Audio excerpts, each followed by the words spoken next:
Secrets of pyramids. No artificial structures on Earth have more mystery surrounding them than the Great Pyramids of Giza.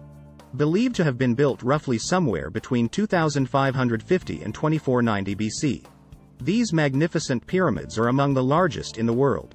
Yet, despite being so well known in the site of such significant archaeological value, not much is known about what lies inside these towering structures. Simple questions like exactly how they were built, and even why, continue to remain a source of debate amongst scientists. However, technology is finally on its way to uncovering some of the secrets of the dead within. What will they have to say? What's known about the pyramids? Located about 11 miles, 25 kilometers, southwest of downtown Cairo, the capital of Egypt, the largest pyramid in the Giza Pyramid Complex, otherwise known as Giza Necropolis, stands 481 feet, 147 meters tall. And it alone took an estimated 20 to 30 years to build. Known as the Pyramid of Khufu, after the Egyptian pharaoh Khufu, the second pharaoh of the 4th dynasty who had it commissioned. It is taller than its neighbors, the pyramids of Menkaure and Khafra. It's believed that all the pyramids were once covered in casing stones, made from a highly polished limestone, but over the millennia, most of the casing stones were pried loose and used on other building projects. Khafra's pyramid still has some of its limestone casing, but only at the very top. Each pyramid in Giza was part of a temple complex which included a mortuary temple, a valley temple, and a series of sloping causeways linking them together. Smaller pyramids nearby became the final resting places of various members of the royal family, which leads us. Were buried pyramids but beneath the sand not too far from the tomb of King Ramses VI. They found his tomb and remains in pristine condition. Incredible considering that the location of his tomb had been unknown for over 3,000 years. At the time, most of the ancient Egyptian tombs had already been discovered, though the tomb of the little-known king Tutankhamun, who had ruled for just 10 years and died when he was 18, was still unaccounted for. The discovery of his mummified body and the thousands of priceless artifacts within the 4-room tomb catapulted Carter and Tut into fame. All pyramids aren't created equal. In fact, just as with many building types, there are distinct phases to pyramid construction. The earliest pyramids aren't the pointed structures we most commonly think of but were actually flat. Many examples are found in the vast Saqqara burial ground located in what was ancient Egypt's capital, Memphis. The pyramids here are the earliest known and include the Pyramid of Djoser. Built during the 3rd dynasty and designed by architect Imhotep, it was constructed between 2630 BCE and 2611 BCE. It's considered one of the world's oldest monuments made of cut masonry and is not, in fact, pointed. Instead, it's a step pyramid where Imhotep had mastabas, Egyptian tombs, of diminishing size stacked on top of one another. This typology is found in many cultures from the Borobudur Temple in Indonesia to the El Castillo Pyramid built by the Maya in Chichen Itza. Ancient Egyptian culture is full of symbolism and superstitions that guided decision-making. So it should come as no surprise that even the location of the ancient pyramids were guided by mythology. Most were built on the west bank of the Nile, and for a distinct reason. As the pyramids were the final resting places of pharaohs, it only makes sense they should reside where their souls can begin their journey into the afterlife. For ancient Egyptians, the afterlife and the sun were closely intertwined. Osiris, an Egyptian god closely connected with the afterlife, represented the strength of new life.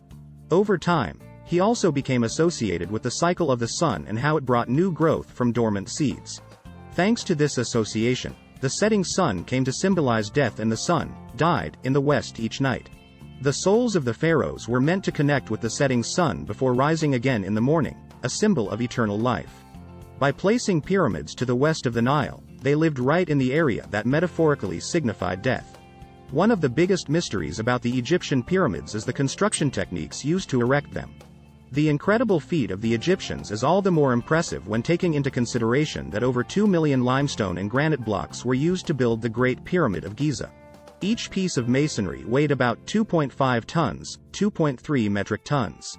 So how were these giant blocks moved? Unfortunately, the Egyptians didn't leave behind written records. And many theories have been proposed over the years. A 2014 study theorized that it could be as easy as water and sand. A wall painting dating back to 1900 BCE depicts a procession of men pulling a large statue on a sled as one person stands at the front pouring water over sand. though it was originally thought that the gesture was purely ceremonial. There is scientific evidence that this painting holds the key to unlocking the mystery of how they moved all that weight. Researchers experimented pulling large amounts of weight on a sled across sand and found that when they added the right amount of water, the job was significantly easier. The dampness of the sand greatly reduced friction by up to as much as 50%, making it much more feasible to haul large amounts of weight.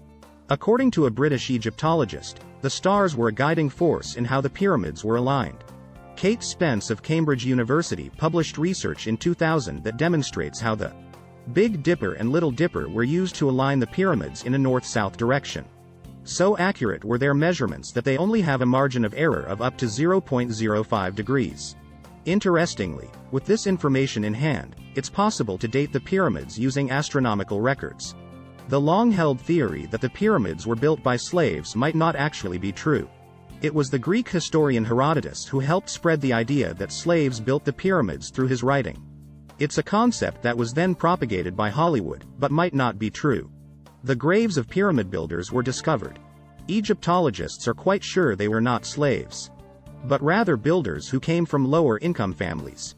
Their burial in a tomb shows that their role in building the pyramids was an honor, and certainly was not a treatment that would have been given to slaves. The Great Pyramid of Giza is not only the most recognized of Egypt's pyramids, it's also the only of the 7 wonders of the ancient world that's still standing. The Great Pyramid is impressive for many reasons, but one of the most interesting characteristics of this celebrated monument is that it can also tell time. The structure actually acts as an enormous sundial, with its shadow telling the hour by falling on marks made in the stone. Of course, being the Great Pyramid, it couldn't be just any old sundial. Its level of sophistication meant that it not only told time, but was able to signal solstices and equinoxes and therefore helped the Egyptians define the solar year. Egyptology is a highly active field, with researchers moving away from reading inscriptions, but continuing to excavate and use technology to answer the many mysteries still left to be revealed.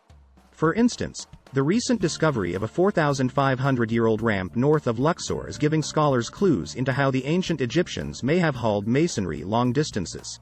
Close to the Saqqara burial site, the discovery of cat mummies and hundreds of wooden cat statues in a tomb also show just how much there still is to explore and uncover about the ancient Egyptians. Please like, comment, share and subscribe to my channel.